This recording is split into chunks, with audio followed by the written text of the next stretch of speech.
Hello दोस्तों, नमस्कार। हम पढ़ रहे हैं सीआरपीसी को और सीआरपीसी में चैप्टर 7 पढ़ रहे हैं। चैप्टर 7 के अंदर सर्च वारंट को पढ़ रहे हैं। इससे पहले हमने सेक्शन 93, 94 पढ़ी थी, जिसमें सेक्शन 93 में हमने पढ़ा था कि सर्च वारंट कब जारी किया जाता है, क्या कंडीशन है। 94 में ये पढ़ा था कि कौन कौन किस प्रकार से, जैसे कि कोई चुराई हुई संपत्ति है, इसके लिए कैसे सर्च वारंट जारी होता है। अब पढ़ते हैं सेक्शन 95 से लेकर आगे सर्च वारंट 98 तक है, तो ये लेते हैं।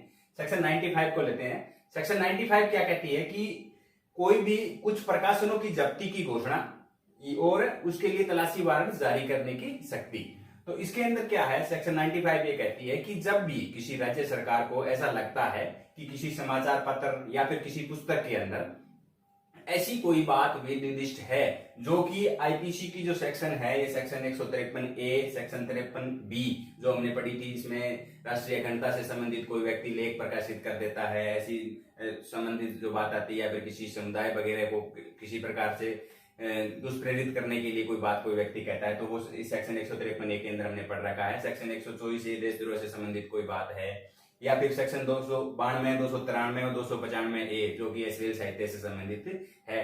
तो राज्य सरकार को ऐसा लगता है कि ऐसी कोई बात उस समाचार पत्र और पुस्तक के अंदर है जो आईपीसी की इन धाराओं के तहत दंडनीय है, तो राज्य सरकार क्या है, उस समाचार पत्र को और या फिर जो भी कोई पुस्तक है उसको क्या है, अपने पक्ष में, मतलब अपने पक्ष में कब्जे में लेने के लिए नोटिफिकेशन जारी कर सकती है, उद्घोषणा जारी कर सकती है। उसके बाद में जैसे ही राज्य सरकार ने उसकी घोषणा कर दी, तो उसकी संपूर्ण प्रति, जितनी भी प्रति है उस समाचार पत्र की चाहे पुस्तक की, सारी प्रति राज्य सरकार अपने पक्ष में कब्जे में ले सकती है।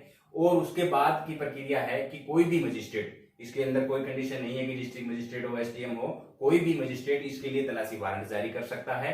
और उसके लिए रैंक भी निर्धारित है कि कम से कम सब इंस्पेक्टर रैंक को उसके लिए तलाशी वारंट दे सकता है। और उसके बाद पूरे भारत के अंदर अगर ऐसी कोई भी चीज अगर मिलती है, तो कोई भी पुलिस अफसर वो है जिसकी पावर है कि वो उसको अधिकृत कर सकता है, अपने कब्जे में ले सकता है। तो मुख्य बात यही हुई कि सेक्शन 95 के तहत अगर कोई भी प्रकाशन या फिर पुस्तक जिसके अंदर आईपीसी की इन धाराओं के तहत दंडनीय कोई बात अगर उल्लेखित है, तो राज्य सरकार उसको अपने कब्जे में लेने की नोटिफिकेशन जारी कर सकती है और मजिस्ट्रेट इसके लिए सर्च वारंट जारी कर सकता है सब इंस्पेक्टर रैंक के पुलिस अफसर को। ये कहती है सेक्शन का इसका पहला पॉइंट।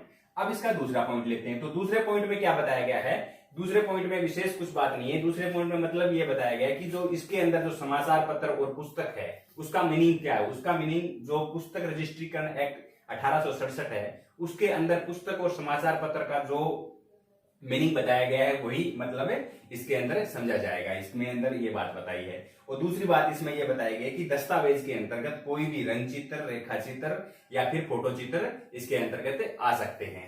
ये हो गया इसका दूसरा पॉइंट। अब इसके तीसरा पॉइंट इसको क्या कहता है कि जैसे ही इसके खिलाफ राज्य सरकार ने कोई घोषणा कर दी और कोई व्यक्ति जो चाह रहा है कि ये घोषणा ठीक नहीं हुई है, उसे गलत मान रहा है, उसको चैलेंज करना चाहता है, अपील करना चाहता है, तो इसके बाद की जो सेक्शन है सेक्शन 96 उसके अंदर प्रावधान बताए गए हैं। उन प्रावधानों के अनुसार ही इस आदेश की अपील की जा सकती है। तो ये है अपनी सेक्शन 95। अब लेते हैं अगली सेक्शन को, सेक्शन 96। अब सेक्शन 96 कहती है कि समर्पण के आदेश को खारिज करने की हाईकोर्ट में अपील या फिर आवेदन। मतलब क्या है, इसमें हमने सेक्शन 95 का जो तीसरा पॉइंट पढ़ा था कि 95 के अगर आदेश की अपील की जानी है तो सेक्शन 96 के तहत ही उसकी अपील की जाएगी। तो इसके अंदर क्या है, अगर पहला पॉइंट इसका कहता है कि जिस व्यक्ति को, जो उस समाचार पत्र या उस पुस्तक का हित रखने वाला व्यक्ति है, उसका मालिक है या और कोई व्यक्ति है, उस व्यक्ति को ऐसा लगता है कि जो आदेश राज्य सरकार ने सेक्शन 95 के तहत उसके समाचार पत्र पुस्तक को अपने कब्जे में लेने का जो आदेश दिया है वो ठीक नहीं है, उसके द्वारा जो प्रकाशित की गई वो ठीक थी, तो वो उसकी अपील क्या है, सीधे सीधे तौर पे डायरेक्ट हाईकोर्ट के अंदर इसकी अपील कर सकता है। ये इसका पहला पॉइंट बताता है। अब दूसरा पॉइंट इसका क्या कहता है, इसकी प्रक्रिया क्या है। इसकी प्रक्रिया ये है कि हाईकोर्ट के अंदर इसकी जो अपील जो की गई है इसकी सुनवाई क्या है, 3 या फिर उससे अधिक मजिस्ट्रेट है जो जज हैं उनकी पीठों के द्वारा इसकी सुनवाई की जाएगी। मतलब कम से कम 3 न्यायाधीश होंगे, उससे अधिक भी हो सकते हैं, उसकी पीठ उसकी सुनवाई करेगी ये हाईकोर्ट के अंदर मैटर की। अब है इसका तीसरा पॉइंट। तीसरा पॉइंट ये बताता है कि जिस समाचार पत्र या पुस्तक को कब्जे में लिया गया है, जिसके बारे में आदेश दिया था राज्य सरकार ने कि इसके अंदर जो आईपीसी की धारा जो हमने पढ़ी थी सेक्शन 95 में, इसके तहत कोई दंडनीय बात इसके अंदर थी, तो उसका जो साक्ष्य के रूप में उस पुस्तक और समाचार पत्र को क्या है कोर्ट के अंदर पेश किया जा सकता है। ये इसका तीसरा पॉइंट कहता है। अब है इसका चौथा पॉइंट क्या कहता है, अगर हाई कोर्ट को ऐसा लगता है कि जिस व्यक्ति ने अपील की है ये इसकी बात ठीक है, वो जो आदेश है वो ठीक नहीं दिया गया है, तो हाई कोर्ट क्या है उस आदेश को खारिज कर सकता है। ये इसका चौथा पॉइंट कहता है। अब है इसका पांचवा पॉइंट क्या कहता है, मतभेद पर जो निर्णय है वो बहुमत से होगा। मतलब क्या है इसमें कि हमने दूसरे पॉइंट में पढ़ा कि इसकी जो सुनवाई है 3 या फिर उससे अधिक न्यायाधीश की पीठ करेगी, तो 3 के अंदर हो सकता है मतभेद हो जाए उन न्यायाधीशों के अंदर, तो जो मतभेद अगर उन न्यायाधीशों में होता है तो निर्णय क्या है बहुमत के आधार पे होगा। अगर 3 न्यायाधीश है तो जैसे कि 2 अगर एक पक्ष में है तो उस आधार से इसका निर्णय दिया जाएगा। तो ये है अपनी सेक्शन 96। अब लेते हैं सेक्शन 97 को। अब है सेक्शन 97। तो सेक्शन 97 क्या कहती है कि सदोष परिरुद्ध व्यक्तियों के लिए तलाशी। इसके अंदर क्या है कि किसी व्यक्ति को क्या है सदोष परिरोध किया गया, मतलब बंदी बनाया हुआ है।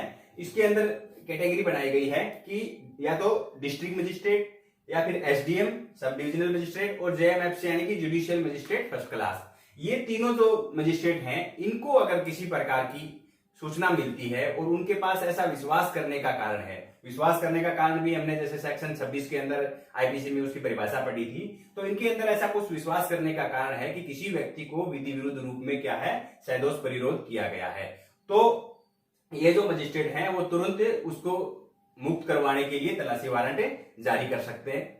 और दौरान तलाशी अगर उसके बाद तलाशी वारंट जारी करने के बाद तलाशी के दौरान वो व्यक्ति अगर मिल जाता है तो तुरंत उसे जल्दी से जल्दी इनके समक्ष पेश किया जाएगा। ये सेक्शन 97 कहती है। मतलब विधि विरुद्ध कोई व्यक्ति को सदोष परिरोध किया हुआ है उस व्यक्ति को मुक्त करवाने के लिए तलाशी वारंट जारी कर सकता है जुडिशियल मजिस्ट्रेट, एसडीएम और जुडिशियल मजिस्ट्रेट फर्स्ट क्लास और डिस्ट्रिक्ट मजिस्ट्रेट, ये है इसके लिए तलाशी वारंट जारी कर सकते हैं सेक्शन 97 के तहत। अब है सेक्शन 98 क्या कहती है कि अपहरण या वैपरण की गई स्त्रियों को वापिस करने के लिए विवश करने की शक्ति।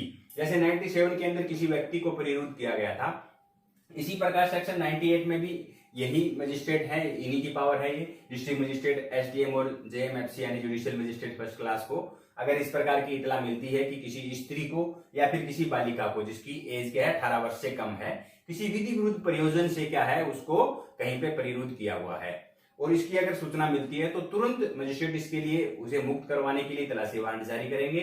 और अगर जरूरत पड़ती है उनको कि इनको मुक्त करवाने के लिए किसी प्रकार के बल प्रयोग की आवश्यकता है तो वो उचित बल प्रयोग भी इसमें करवा सकते हैं।